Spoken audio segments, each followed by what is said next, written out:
MDH biryani masala సాంప్రదాయక బిర్యానీ యొక్క అసలైన రుచి. అసలి మసాలా సచ్ సచ్ MDH.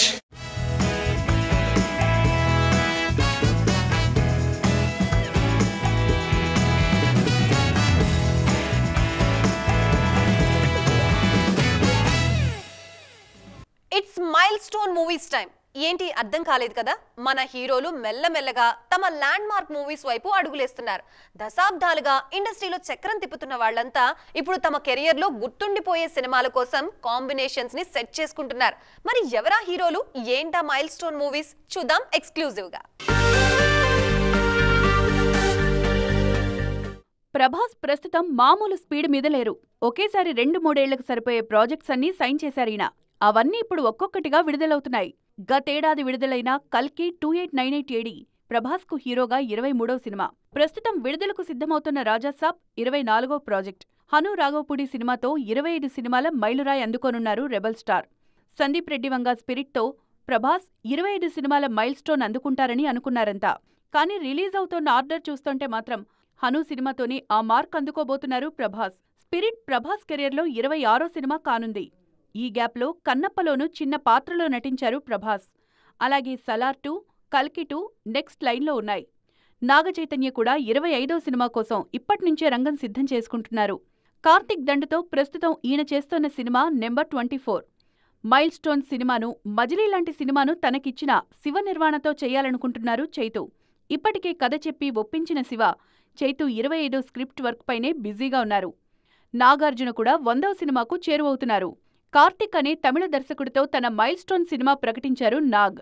సీనియర్ హీరోల్లో చిరంజీవి, బాలయ్య ఇప్పటికే 100 సినిమాల మైలురాయి దాటారు. తాజాగా నాగ్ ఆ లిస్టులో చేరుతున్నారు. అలాగే మాస్ జాతర సినిమాతో 75 సినిమాల మైల్ స్టోన్ పూర్తి చేశారు రవితేజ. ఆగస్టు 27న విడుదల కానుంది ఈ చిత్రం. హరిహరం వీరమల్లు వాయిదా పడితే పడింది, కానీ ఇప్పుడు అనౌన్స్ చేసిన కొత్త డేట్ విషయంలో మాత్రం చాలా హ్యాపీగా ఉన్నారు పవన్ అభిమానులు. దానికి కారణం కూడా లేకపోలేదు. తాజాగా ప్రకటించిన తేదీతో మెగా ఫ్యాన్స్ కి బ్లాక్ బస్టర్ అనుబంధాలున్నాయి. దాంతో పాటు మరో సెంటిమెంట్ ఊరిస్తోంది వాళ్ళని. మరి ఏంటా రిలేషన్? ఇంతకీ ఆ సెంటిమెంట్ ఏంటి? After A gap I'm back అన్నట్లు కొన్ని రోజుల తర్వాత పవన్ కళ్యాణ్ హరిహర వీరమల్లు మరోసారి ట్రెండ్ అవుతుంది. ఇలా రిలీజ్ డేట్ అనౌన్స్ చేశారో లేదో అలా సోషల్ మీడియాలో ట్రెండ్ అవుతుంది ఈ చిత్రం. పవన్ అంటే ఆ మాత్రం రచ్చ కామన్ కదా. పైగా జూలై 24 అంటే మెగా ఫ్యాన్స్ కు పిచ్చి. 23 ఏళ్ల కింద ఇదే రోజు ఇంద్ర సినిమా విడుదలైంది. చిరంజీవి అభిమానులు జూలై 24ని ఎప్పటికీ మర్చిపోలేరు. ఆయన కెరియర్ కాస్త డౌన్లో ఉన్నప్పుడు 2002 జూలై 24న వచ్చిన ఇంద్ర రికార్డులు తిరగరాసింది. ఇప్పుడు ఈ బ్లాక్ బస్టర్ డేట్ తీసుకున్నారు పవన్ కళ్యాణ్. 23 ఏళ్ల తర్వాత అదే రోజు హరిహర వీరమల్లుతో రాబోతున్నారు పవర్ స్టార్. ఇంద్ర ఒకటే కాదు, Pawan all time classic love story Tholi Prema విడుదలైంది కూడా జూలై 24నే. 1998 జూలై 24న తొలి ప్రేమ విడుదలైంది. ఈ తేదీ మాత్రమే కాదు, జూలై నెల అంతా మెగా హీరోలకు బాగా కలిసొచ్చింది. 1999 జూలై 15న విడుదలైన తమ్ముడు బ్లాక్ బస్టర్ గా నిలిచింది. పవన్ మార్కెట్ ను మరింత పెంచేసిన సినిమా ఇది. అంతేకాదు, Ram Charan sensational block buster Magadheera cinema విడుదలైంది 2009 జూలై 31న. వరుణ్ తేజ్ కెరియర్ లో బిగ్గెస్ట్ బ్లాక్ బస్టర్ గా నిలిచిన ఫిదా కూడా 2017 జూలై 21న విడుదలైంది. జూలైలో వచ్చిన ప్రతిసారి దాదాపు విజయాలు అందుకున్నారు మెగా హీరోలు. మధ్యలో శంకర్ దాదా జిందాబాద్, బ్రో లాంటి సినిమాలు నిరాశపరిచిన 90% ఈ నెలలో వచ్చిన సినిమాలన్నీ సక్సెసే. అందుకే హరిహర వీరమల్లు కూడా సంచలనం సృష్టించడం ఖాయమని నమ్ముతున్నారు ఫ్యాన్స్. ఉపకారానికి ప్రత్యుపకారం చేయాలంటారు, కానీ ఇక్కడ మాత్రం సీన్ రివర్స్ లో జరుగుతోంది. వాళ్లేమో అరవోళ్లకి వరాలిస్తుంటే అక్కడోళ్లేమో మన హీరోలకి మరిచిపోలేని షాక్లు ఇస్తున్నారు. తమిళ దర్శకులు మన హీరోల ఇమేజ్ ని ఎందుకు బ్యాలెన్స్ చేయలేకపోతున్నారు? మన దర్శకులు తమిళ హీరోల ఇమేజ్ ని ఎలా అంచనా వేస్తున్నారు? అసలు ఏంటి లాజిక్? తెలుగు హీరోలు దర్శకులు కలిసి చేస్తే బొమ్మ హిట్ అనే నమ్మకం వస్తుందో లేదో తెలియదు గాని, మన దర్శకులు వెళ్లి తమిళ హీరోలతో సినిమా చేస్తే మాత్రం హిట్టు బొమ్మ పక్కా. ఇది మనం చెబుతున్న మాట కాదు, కొన్నేళ్లుగా ఆ ట్రాక్ రికార్డ్ అలా ఉంది మరి. తాజాగా కుబేరాతో ఇదే సెంటిమెంట్ కంటిన్యూ చేశారు శేఖర్ కమ్ముల. సాల్ తర్వాత ధనుష్ తెలుగులో మరో హిట్ కొట్టేసినట్లే. ధనుష్ తో శేఖర్ కమ్ముల, వెంకీ అట్లూరి పనిచేశారు. ఈ ఇద్దరు ఆయనకు మంచి సినిమాలే ఇచ్చారు. మరోవైపు వంశీ పైడిపల్లి కూడా తమిళ హీరోలకు బాగా కలిసి వచ్చారు. కార్తీతో ఈయన చేసిన ఊపిరి విజయంతో ప్రశంసలు అందుకుంది. అలాగే విజయ్ తో చేసిన వారసుడు కమర్షియల్ హిట్ అయింది. ప్రస్తుతం పూరి జగన్నాథ్ కూడా విజయ్ సేతుపతితో ఓ సినిమా చేస్తున్నారు. మన దర్శకులు తమిళ హీరోకి వరుస హిట్లు ఇస్తుంటే వాళ్లు మాత్రం మనోళ్లకు ఫ్లాప్లు ఇస్తున్నారు. గేమ్ చేంజర్ తో చరణ్ కెరియర్ పై శంకర్ బాంబ్ పేల్చితే, స్పైడర్ తో మహేష్ కు మర్చిపోలేని డిజాస్టర్ ఇచ్చారు మురుగదాస్. అలాగే నాగ చైతన్యకు కస్టడీ రూపంలో వెంకట్ ప్రభు, రామ్ కు వారియర్ రూపంలో లింగుస్వామి ఫ్లాప్ ఇచ్చారు. మరి మన హీరోల ఇమేజ్ తమిళ దర్శకులు ఎప్పటికీ అంచనా వేస్తారో చూడాలిక. పెళ్లి చేసుకోవడమే వాళ్ళ కెరియర్ కి శాపంగా మారిందా? అప్పటి వరకు బిజీగా ఉన్న బ్యూటీస్ అంతా ఆఫ్టర్ మ్యారేజ్ ఖాళీ అయిపోతున్నారా? మూడు ముళ్ళు పడ్డాయనే కారణంతోనే వాళ్ళకి దర్శకులు ఆఫర్స్ ఇవ్వట్లేదా?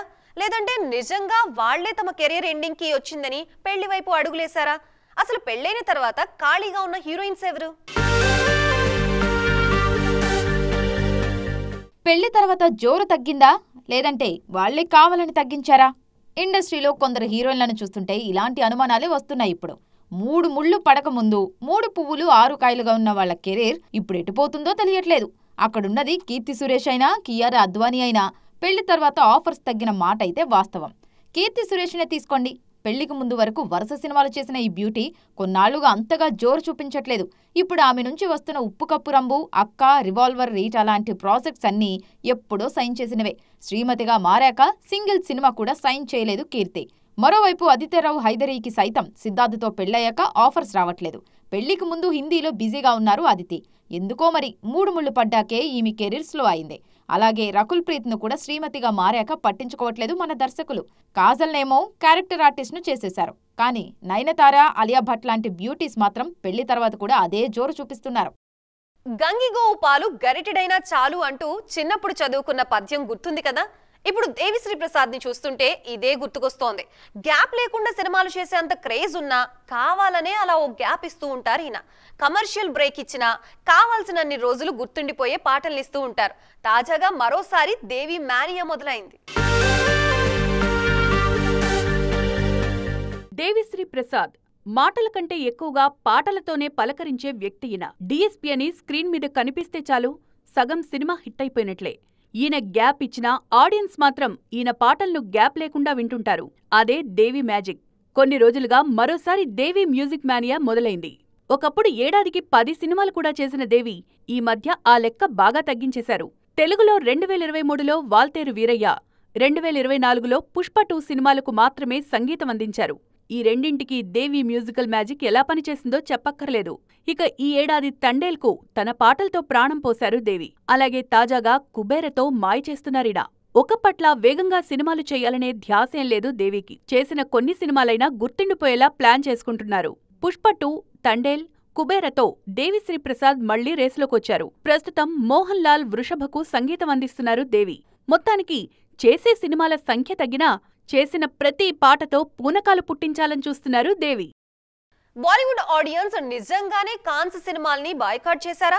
ఒకప్పుడు బాక్సాఫీస్ ని బాద్షాలుగా ఏలిన వాళ్ళని ఇప్పుడు కనీసం చూడట్లేదా? ఆమీర్ సినిమా విడుదలైన ఆడియన్స్ థియేటర్స్ కు వచ్చేందుకు ఆసక్తి చూపించట్లేదా? అసలు ఏం జరుగుతోంది హిందీలో? సితారే జమీన్ పర్ ఓపెనింగ్స్ ఏం చెప్తున్నాయి? కాన్స్ ఆధిపత్యానికి తెరపడినట్లేనా? నార్త్ ఆడియన్స్ సౌత్ సినిమాలు మాత్రమే చూడాలని గట్టిగా ఫిక్స్ అయినట్లున్నారు. అమీర్ లాంటి స్టార్ హీరో సినిమాకు పాజిటివ్ టాక్ వచ్చినా కూడా ఓపెనింగ్స్ లేవంటే ఏమనుకోవాలి? 2018లో తక్స్ ఆఫ్ హిందుస్థాన్ లాంటి డిజాస్టర్ సినిమాకు ఇండియాలోనే 60 కోట్ల ఓపెనింగ్ వచ్చింది. కానీ తాజాగా సితారే జమీన్ పర్ కు టాక్ బాగున్నా 10 కోట్లు కూడా రాలేదు. అమీర్ నిర్మించిన సితారే జమీన్ పర్ సినిమాకు పాజిటివ్ టాక్ వచ్చింది. కానీ కలెక్షన్లు మాత్రం ఊహించినంత లేవు. 3 ఏళ్ల కింద వచ్చిన లాల్ సింగ్ చడ్డా కూడా డిజాస్టరే. చూస్తుంటే ఖాన్స్ సినిమాలకు కాలం చెల్లినట్లే అనిపిస్తుంది. మొన్న రంజాన్ కు విడుదలైన సల్మాన్ ఖాన్ సికిందర్ సినిమాకు దారుణమైన పరాభవం ఎదురైంది. కనీసం 100 కోట్లు వసూలు చేయలేకపోయింది సికిందర్. ఖాన్స్ త్రయంలో షారుఖ్ ఒక్కడే కాస్త సేఫ్ జోన్ లో ఉన్నారు. పఠాన్, జవాన్ సినిమాలతో 1000 కోట్లు కొట్టాక డంకీతో కింగ్ ఖాన్ కు షాక్ తప్పలేదు. రాజ్ కుమార్ హిరానీ లాంటి దర్శకుడు నుంచి వచ్చిన డంకీకి ఊహించినంత కలెక్షన్స్ రాలేదు. ఒకప్పుడు బాక్సాఫీస్ ను ఏలిన ఖాన్ త్రయానికి ఇప్పుడైతే కష్టకాలం నడుస్తుంది. మరి మళ్లీ వీళ్ళు ఒకప్పట్ల రూల్ చేస్తారా అంటే అనుమానమే. ఇది ఇవాల్టి ఈటీ ఎక్స్క్లూజివ్. మరిన్ని కలర్ఫుల్ అప్డేట్స్ కోసం చూస్తూనే ఉండండి TV9.